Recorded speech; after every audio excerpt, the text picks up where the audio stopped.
आज किसी और भक्त के यहाँ चले गए होंगे। मैं भक्त छोड़ो, मेरा नाम तो भक्तों में है ही नहीं, बहुत पीछे हूं मैं। तो कोई बात नहीं, आज नहीं आए तो कोई बात नहीं, पर कल अवश्य आएंगे। ऐसा करते करते पद्म पुराण इत्यादि में तो उल्लेख है कि सबरी जी को 10,000 बरस बीत गए। 1-2 दिन नहीं, वो बड़ी वृद्धा हो गई, पर उनकी आशा वृद्ध नहीं हुई, उनकी लालसा बूढ़ी नहीं हुई। उनका शरीर भले बूढ़ा हो गया हो, वो प्रतिदिन उसी तरह रोती रहीं, वो प्रतिदिन उसी तरह भगवान के लिए तड़पती रहीं, वो उसी प्रकार व्याकुल होकर नाम जपती रहीं, वो उसी प्रकार प्रभु को पुकारती रहीं। उनको सारी सृष्टि राममय दिखने लग गई थी। वे अपने आश्रम के पंछियों से बात करती थी। एक कागा उनकी कुटिया के ऊपर बैठा, शबरी उस कागा से ही बात करने लग जाती हैं कि बोल बोल कागा मेरे, राम कब आएंगे। बोल बोल कागा मेरे, राम कब आएंगे।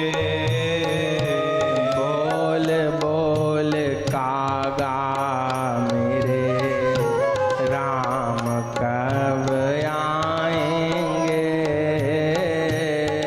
बोल बोल कागा मेरे, राम कब आएंगे। भिलनी की झोंपड़ी के भाग खुल जाएंगे। भिलनी की झोंपड़ी के भाग खुल जाएंगे। उड़ जा रे कागा ला दे राम की खबरिया।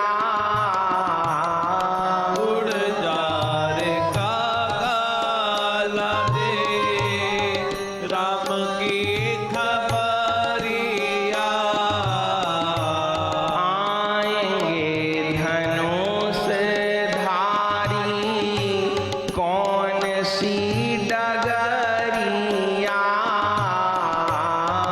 आएंगे धनुष धारी कौन सी डगरिया। अखियां बिछा दूं जहां चरण धराएंगे। अखिया बिछा दूं जहां चरण धराएंगे। बोल बोल कागा मेरे, राम कब आएंगे। बोल बोल कागा मेरे, राम कब आएंगे। आए नहीं सांवरे लगाई बड़ी देर रे। आए नहीं सांवरे लगाई बड़ी देर रे। चुन चुन राखे मैंने मीठे मीठे बेर रे। चुन चुन राखे मैंने मीठे मीठे बेर रे। बलि बलि जाऊं जब राम मेरे पाएंगे। बलि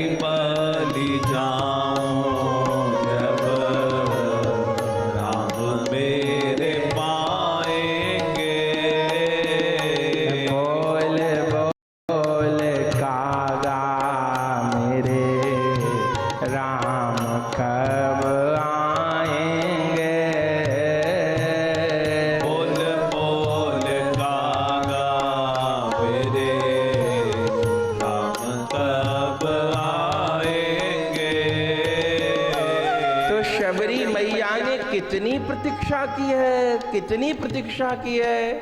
कभी कागा से पूछती हैं, कभी कोयल से पूछती हैं, कभी मैना से पूछती हैं, कभी तोता से पूछती हैं। और जिस दिन प्रभु पधारे, आहा, शबरी जी का चरित्र नहीं कहना है, वो फिर अलग रस है, पर जिस बात को कहना चाह रहे हैं उसलिए स्मरण कर रहे हैं।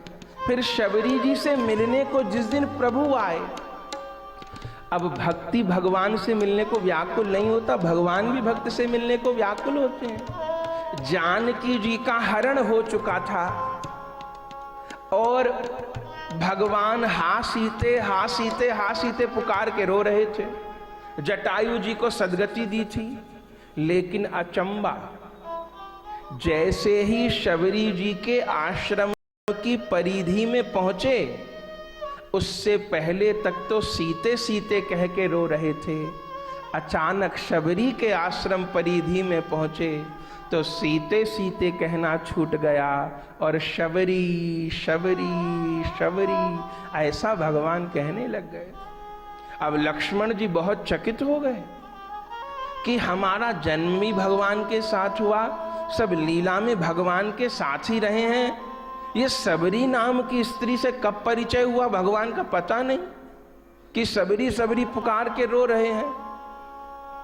और जैसे ही सब महात्माओं से पूछते हुए सबरी जी की कुटिया की ओर प्रस्थान किया, तो कहते हैं उस दिन तो शबरी जी के जीवन का मानो अंतिम दिन था और शबरी जी मार्ग बुहारते बुहारते उस समय मार्ग पर ही गिर गई थी, अचेत हो गई थी।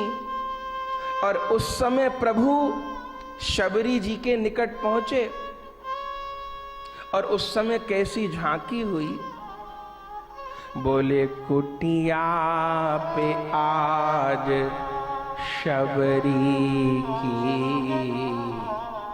आए हैं राम जी, कुटिया पे आज शबरी की आए हैं राम जी। शबरी मिलन को व्याकुल धाये हैं राम जी। शबरी मिलन को व्याकुल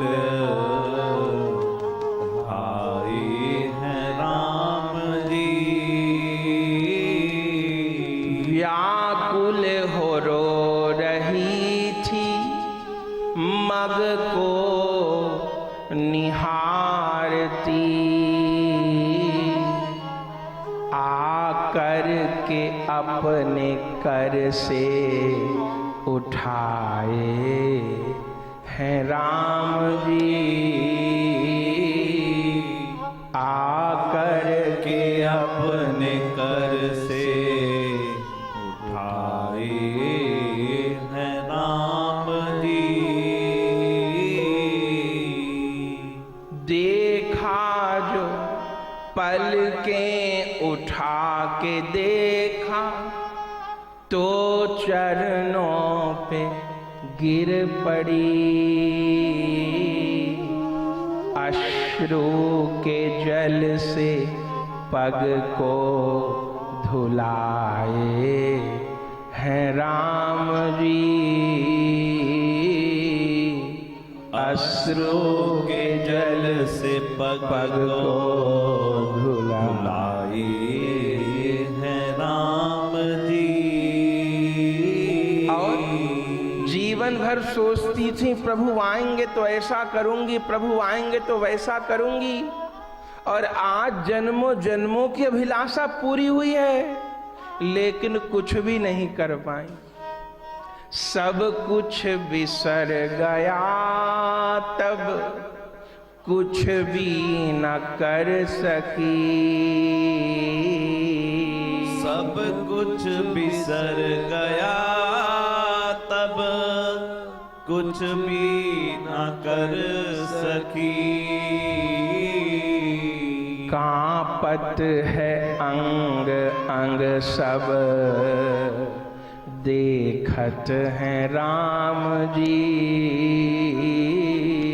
कांपत है अंग अंग सब, देखत है राम जी। अरे सामने प्रभु खड़े हैं, शबरी को अपनी कुटिया पे ले जाना है। जिस कुटिया में बरसों से रह रही हैं, शबरी उस कुटिया का रास्ता ही भूल गई। आज रास्ता ही नहीं समझ पा रही हैं। तब राम जी जान गए कि रास्ता भूल गई हैं। तब राम जी ने कहा कोई बात नहीं।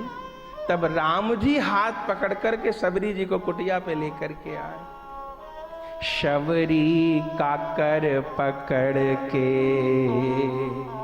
लाए हैं राम जी। शबरी का कर पकड़ के लाए हैं राम जी। और प्रभु को कैसा लग रहा है? बोले लगता प्रभु को मानो माँ कौशल्या मिल गई। लगता प्रभु को मानो माँ कौशल्या मिल गई। रो रो के अपने हिय से लगाए हैं राम जी। रो रो कर अपने हिय से लगाए हैं राम जी। और शबरी भी रो रही हैं और राघव भी रो रहे।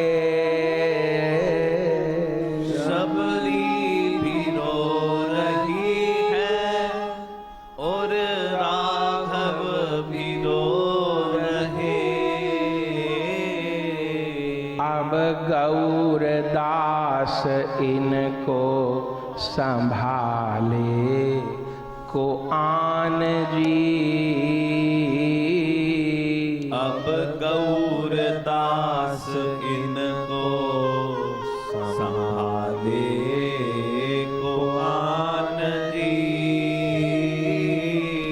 कुटिया पे आज शबरी की आए हैं राम जी।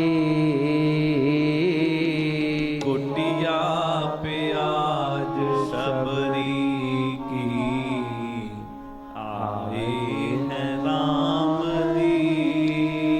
आनंद हो गया। अब भगवान भी रो रहे हैं, भक्त भी रो रहा है, भगवान हृदय से लगा रहे हैं। फिर कितना अद्भुत मिलन हुआ। शबरी भगवान को कुटिया पर लेकर के गई,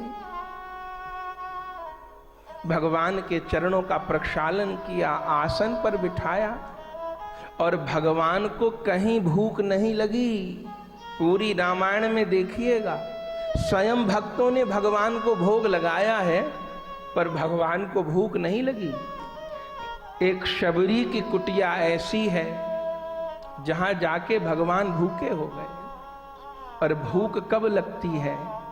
एक सामान्य नियम है, कोई बालक हो पूरा दिन खेलता रहेगा, भूख नहीं लगेगी उसे, और उसको अपनी माँ दिख जाएगी तो उसको तुरंत भूख लग जाएगी। सबरे दुख दर्द याद आ जाएंगे माँ को देख के, और माँ नहीं दिखेगी तो बच्चा खेलता रहेगा। तो भगवान को कहीं भूख नहीं लगी, शबरी जी को देख के लग रही है भूख। संत इसका रहस्य बताते हैं कि भगवान शबरी जी में कौशल्या जी को देख रहे हैं, और शबरी जी के घर आके भगवान को ऐसा लग रहा है जैसे मैं अपने घर आ गया हूं। शबरी देख राम गृह आए, मुनि के वचन समुझ जिए भाई। फिर शबरी मैया ने कैसे प्रेम से भगवान को फल खवाए, बेर खवाए, झूठे बेर भगवान ने आरोगे और उन बेरों को पाने में भगवान को इतना स्वाद आया कि संत लोग कहते हैं कि 14 वर्ष का वनवास पूरा हो गया, भगवान अयोध्या लौट करके आए तो सब अयोध्या में एक एक दिन भगवान का भोजन का न्योता था। एक दिन कौशल्या मैया ने कहा कि राघव, इतने दिनों बाद लौट के आए हो, रोते रोते आंखें सूज गई थीं, आज मन है कि मैं रसोई बनाऊं और रसोई बना के अपने सीताराम को भोजन कराऊं। भगवान ने बहुत मना किया कौशल्या जी को, पर मानी नहीं। कौशल्या जी ने रसोई बनाई, सुंदर थाली परोसी, भगवान सीताराम जी को बिठाया, प्रसाद पा लिया। फिर आखिर में कौशल्या जी ने पूछा कि राघव ठीक तो बना था, सब अच्छा तो था? ठाकुर जी ने कहा हाँ मैया, बहुत सुंदर बना था सब कुछ, किंतु इतना कह के छोड़ दिया। कौशल्या जी सोचने लगी किंतु क्यों कहा, बात आई गई हो गई। ऐसे सुमित्रा जी ने भोजन कराया, कैकेयी मैया ने भोजन कराया, लेकिन भगवान सब जगह यही कह देते। अब तो ये चर्चा का विषय बन गया।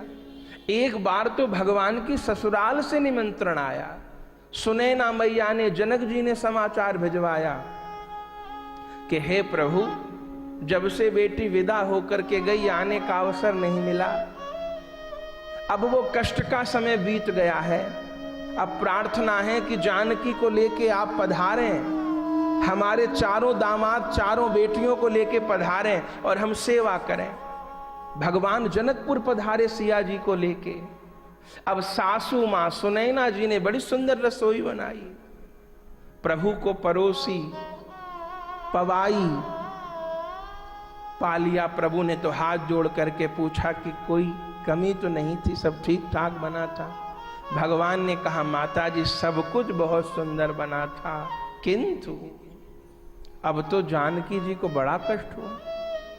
अब प्रभु से कहा प्रभु ये आप किंतु के विषय में बताइए, आप जहां जाते हैं आखिर में किंतु कह देते हैं, और जगह तो नहीं पूछा, ये तो मेरा घर है, यहां तो बताना पड़ेगा आपको कि आप सब जगह पा लेते हैं, कोई आपसे पूछता है, आखिर में किंतु क्यों कह देते हैं? तब वर्णन किया है संतों ने कि ये सुन के भगवान रो पड़े और जानकी जी को कहा देखो देवी, जब कोई भी मुझसे किसी वस्तु के स्वाद के बारे में पूछता है तो उसी समय मुझे शबरी याद आ जाती है, और मैं सत्य कहता हूं, बुरा न मानना, शबरी के बेर में राम को जैसा स्वाद आया ऐसा स्वाद कहीं नहीं आया, न अयोध्या के भोजन में आया, न जनकपुर के भोजन में आया, न कहीं आया जैसा स्वाद शबरी के बेरों में आया। तो ये बात किस लिए कही जा रही है? ये इसलिए कही जा रही है कि राम जी को शबरी जी से मिलके जो सुख हुआ वो तो राम जी जानते हैं, पर यदि राम जी के मन में ये इच्छा पैदा हो जाए कि शबरी को मुझे प्राप्त करके कौन सा सुख मिला, तो वो राम नहीं जान सकते। वो अपना सुख तो जान सकते हैं ना, पर शबरी जी को उन्हें प्राप्त करके जो सुख मिला वो तो केवल शबरी ही जान सकती हैं, वो श्री राम कैसे जानेंगे? और यदि राम जी इच्छा करें कि मैं उस आनंद को पाना चाहता हूं, जब इतने दिन बाद मैं शबरी को मिला था तो शबरी को कौन सा सुख मिला था, तो उसको जानने का क्या तरीका है? तो राम जी को फिर शबरी बनना पड़ेगा, और कोई तरीका नहीं। भगवान को भक्त बनना पड़ेगा यदि भक्तों वाला सुख जानना चाहते हैं। यही श्री चैतन्य महाप्रभु के अवतार का प्रयोजन है कि मानो श्री राम को शबरी बनने की इच्छा हो गई, भगवान को भक्त बनने की इच्छा हो गई, श्री कृष्ण को श्री राधा बनने की इच्छा हो गई। और इस वांछा की पूर्ति तभी हो सकती है जब देह कृष्ण का हो और हृदय श्री राधा का हो।